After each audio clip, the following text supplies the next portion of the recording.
Bonjour à tous et bienvenue à Catch Club. On se retrouve pour la vidéo pronostic de WWE Backlash, le premier PLE WWE de l'histoire qui aura lieu en France. Je vous jure, ça me fait tout bizarre de dire ça.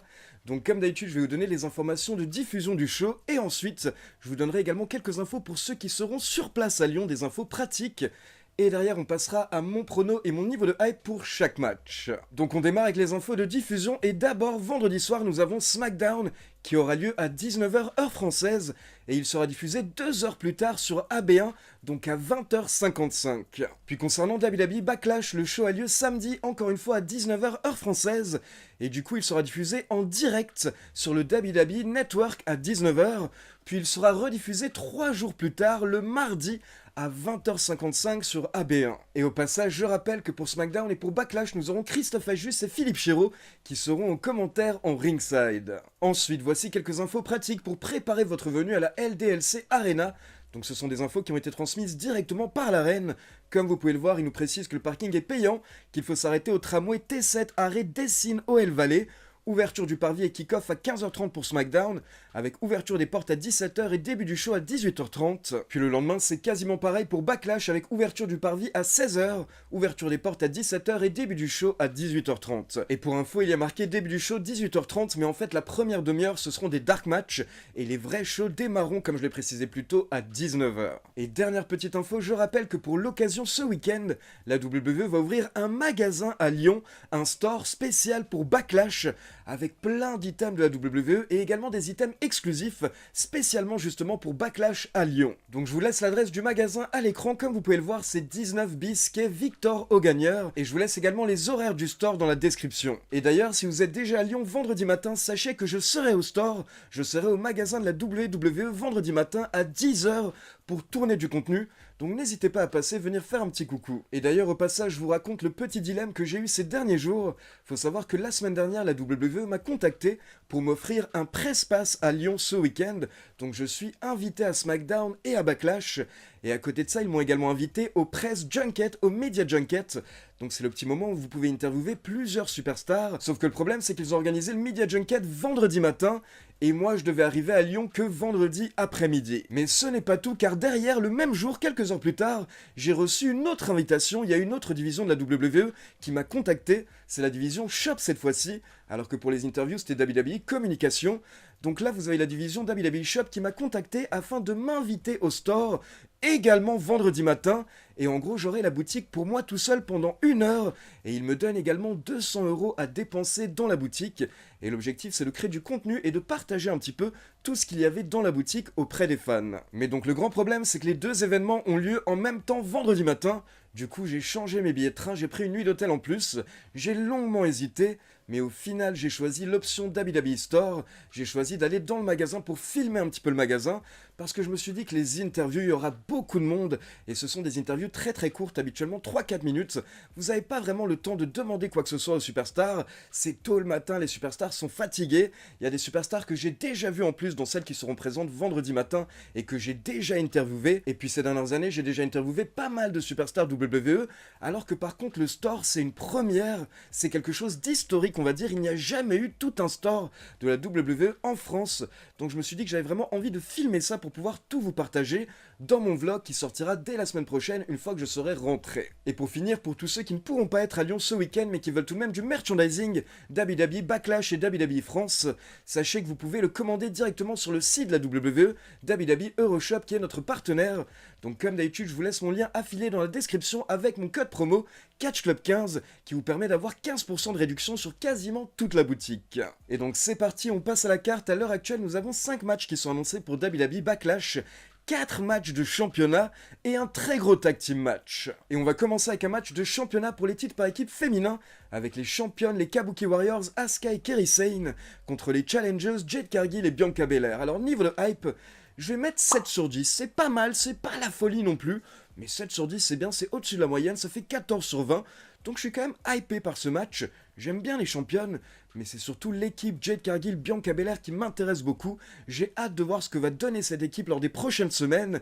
et comme beaucoup de personnes, je pense qu'elles vont faire équipe quelque temps, mais derrière, surtout potentiellement, j'ai envie de voir une rivalité avec Jade Cargill et Bianca Belair, mais ça on garde pour dans quelques mois. Et pour le moment, c'est très intelligent de la part de la WWE de mettre Jade Cargill en équipe avec Bianca Belair, afin de laisser Jade Cargill se roder un petit peu dans le roster principal, gagner en expérience et en plus, aux côtés d'une des plus grandes superstars de la WWE.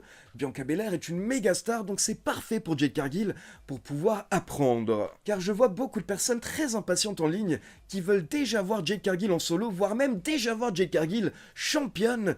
Mais les gars, ça servirait à quoi de tout lui donner au bout d'un mois à la WWE?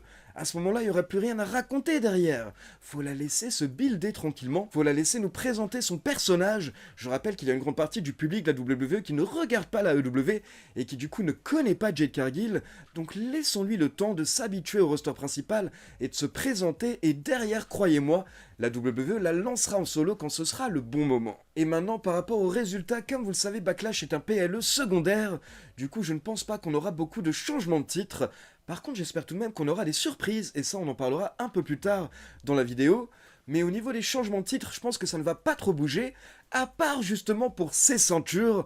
Je pense qu'on va avoir un changement de titre, et que les Kabuki Warriors vont perdre les titres, donc je vais miser sur une victoire de Jade Cargill et Bianca Belair, qui deviennent les nouvelles championnes par équipe. Puis on enchaîne avec un autre tag team match, et on a RKO, KO, donc Randy Orton et Kevin Owens, les nouveaux meilleurs copains, contre la Bloodline Solo Sikoa, qui est apparemment le nouveau chef tribal, et le MFT Tama Tonga. Et là, niveau de hype, je vais mettre 10 sur 10, oui, 10 sur 10, parce que je suis très intrigué par rapport à ce qui se passe autour de la Bloodline. Cette storyline qu'on suit depuis des années dorénavant. Le chef tribal est parti, Roman Reigns est parti, il a perdu son titre, mais malgré tout, la Bloodline est toujours là et la storyline continue. Et à mon avis, il va se passer encore beaucoup de choses avec la Bloodline lors des prochains mois, et on n'est qu'au début d'un tout nouveau chapitre, avec justement Solo Sikoa qui tente de prendre le pouvoir, qui jette un membre, on le rappelle, il a jeté Jimmy, et qui accueille un nouveau membre, son MFT Tama Tonga. Mais donc comme je vous l'ai dit, selon moi, là on est à peine au tout début d'un nouveau chapitre par rapport à la Bloodline, et apparemment la WWE a des plans très clairs, notamment avec potentiellement un nouveau membre de la Bloodline qui pourrait démarrer très bientôt. Je le cite au passage car qui sait, peut-être qu'il va faire ses débuts lors de Backlash. Il s'agit de Jacob Fatu, je le rappelle, qui fait partie de la famille Anoa'i, qui est l'un des cousins des Usos et de Roman Reigns, et qui a signé à la WWE juste avant WrestleMania. Donc lors des prochaines semaines, ou peut-être même ce week-end, on aura les débuts de Jacob Fatu, puis derrière on aura sûrement le retour de Jimmy Uso. Peut-être que Jay également va se mêler à tout ça. Et ensuite, bien entendu, on attend le retour du vrai chef tribal, Roman Reigns, et potentiellement également du final boss de Rock, car peut-être qu'il interviendra dans tout ce qui se passe autour de la Bloodline.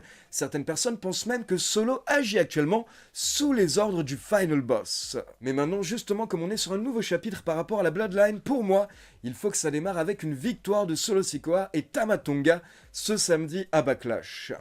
Puis on enchaîne avec Bayley qui défend son WWE Women's Championship dans un match à 3 contre Naomi et Tiffany Stratton. Mais là, honnêtement, niveau de hype, je vais mettre 5 sur 10. Je suis pas méga hypé par ce match, car comme je vous l'avais expliqué ces dernières semaines, notamment dans ma vidéo pronostic de WrestleMania, je suis pas méga hypé par Bayley, ça a jamais été une de mes catcheuses préférées. Par contre, j'apprécie énormément son travail, mais là, honnêtement, ces derniers mois, je trouve un petit peu que c'est bof.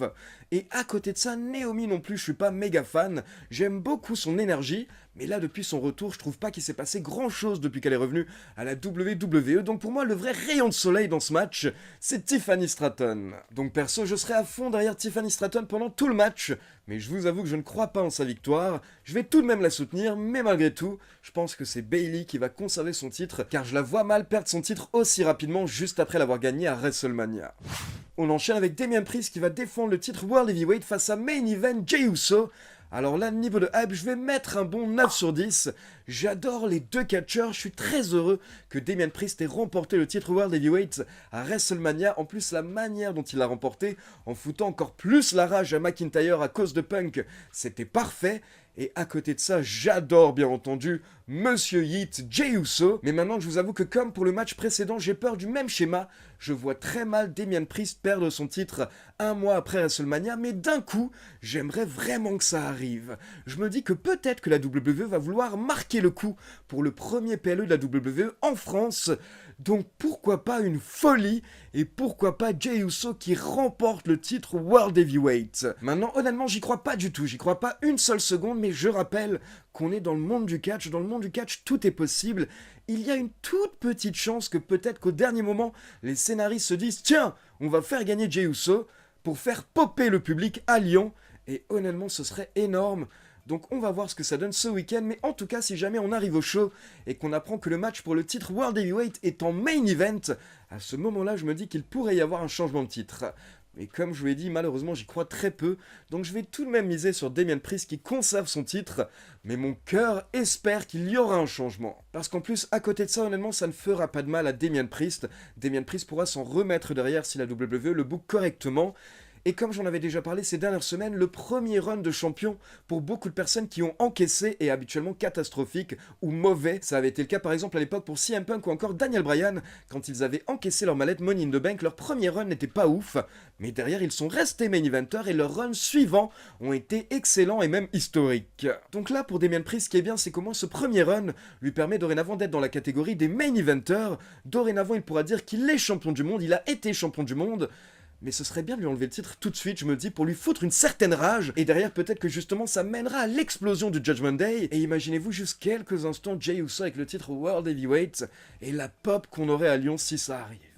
On enchaîne avec le match pour le titre Undisputed avec le champion Cody Rhodes, qui je le rappelle a remporté le titre à WrestleMania en battant Roman Reigns, contre le challenger AJ Styles qui a mérité sa place en battant LA Knight à SmackDown. Alors là, niveau de hype, je vous avoue que j'ai hésité, au départ je vais mettre 8 sur 10, puis après je me suis dit franchement t'es un connard si tu mets 8 sur 10, parce que c'est Cody Rhodes et on attendait de voir Cody Rhodes champion depuis tellement longtemps. À côté de ça c'est AJ Styles qui est un de mes catcheurs préférés depuis plus de 20 ans. Ces deux-là vont être dans l'un des main events du premier PLE de l'histoire en France, quelque chose qui paraissait improbable quand j'étais gosse dans les années 90, quand on n'avait que 45 minutes de catch sur Canal+, et que la WWE ne venait même plus en France à l'époque. Donc honnêtement, je suis obligé de mettre 10 sur 10, parce que je trouve que parfois, en fait, on réalise même pas la chance qu'on a que d'avoir Backlash et SmackDown ce week-end en France, et honnêtement, faut en profiter un max. Donc niveau de hype, 10 sur 10 pour toutes ces raisons, et à côté de ça, je pense que AJ Styles est le meilleur choix pour affronter Cody Rhodes lors de sa première défense de titre, car bien entendu, on sait que Cody ne va pas perdre son titre ce week-end, c'est impossible, car il a mis 2 ans à remporter le titre Undisputed, il a pleuré, il a saigné. Donc on va pas lui faire perdre le titre un mois plus tard. Mais par contre, ce qui est cool, c'est qu'avec AJ Styles, il a plus ou moins la garantie de nous sortir un énorme match. Et je pense que c'était ça ce qui était important pour Cody et pour la WWE, c'est que sa première défense soit un énorme match pour faire plaisir aux spectateurs et aux téléspectateurs.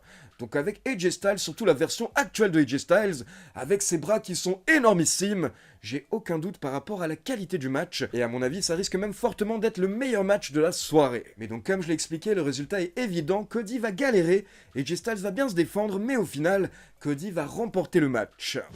Mais du coup, imaginons un instant que justement ce match Cody contre AJ Styles soit le main event.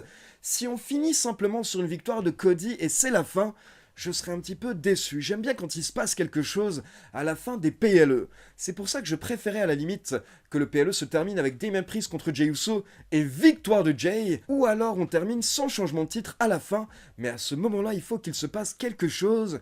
Et là, j'ai envie de dire, pourquoi pas avoir le retour de Uncle Howdy en France, à Lyon, à la fin de Backlash. Ça pourrait être quelque chose d'énormissime si, comme lors du dernier retour de Bray Wyatt, on pense que c'est la fin du PLE, mais d'un coup les lumières s'éteignent et là il se passe quelque chose, et peut-être qu'on aurait donc le retour de Bo Dallas, donc Uncle Howdy, et peut-être même avec un nouveau clan. Alors je sais, je rêve un petit peu, mais ce qui est sûr, c'est que Bo Dallas va bientôt revenir vu qu'on a eu beaucoup d'indices et des QR codes ces dernières semaines. Maintenant, la grande question, c'est est-ce que la WWE va encore vouloir attendre, ou alors est-ce que tout va bien se passer ce week-end à Lyon lors de Backlash? À côté de ça, beaucoup de personnes espèrent avoir une apparition d'une célébrité française, car habituellement, quand la WWE va dans un pays, elle ramène une star locale, donc pourquoi pas? Et enfin, pour finir, on pourrait également avoir des catcheurs français qui pourraient apparaître à SmackDown et à Backlash, car habituellement, quand la WWE va dans un pays, elle embauche des extras, donc des catcheurs locaux, qui apparaissent ensuite en tant que figurants lors des shows, donc ça ne m'étonnerait pas qu'on ait des catcheurs français, que ce soit lors de SmackDown ou lors de Backlash, dans des petits rôles d'extra ou en tant que figurants. Donc voilà, direction Lyon, direction SmackDown et Backlash. Et tout ce qui me reste à vous dire, c'est les gars, kiffez, profitez-en, comme je vous l'ai dit, c'est historique ce qui se passe ce week-end. Quand on était gosse, on pensait que ça n'arriverait jamais ce genre de choses. Donc faut en profiter ce week-end, faut oublier les petites guéguerres, etc. Et faut simplement profiter de cette passion qu'on a en commun. Donc profitez les gars, kiffez. Et je vous vois ce week-end à Lyon. Et du coup, bien entendu, comme je suis à Lyon durant tout le week-end, il n'y aura pas de review de SmackDown samedi. Et la review de Backlash sortira peut-être avec un petit peu de retard, mais je vous la sortirai dès que je serai rentré. Et derrière, je vous sortirai également un méga vlog par rapport à tout mon week-end à Lyon. Donc voilà, c'est tout pour les pronostics de WWE Backlash. Maintenant, comme d'habitude, c'est à vous. N'hésitez pas à me laisser vos avis dans les commentaires. Et comme d'habitude, n'oubliez pas de liker la vidéo, de vous abonner à la chaîne et de cliquer sur la petite cloche pour être informé de la sortie des prochaines vidéos. Ciao tout le monde!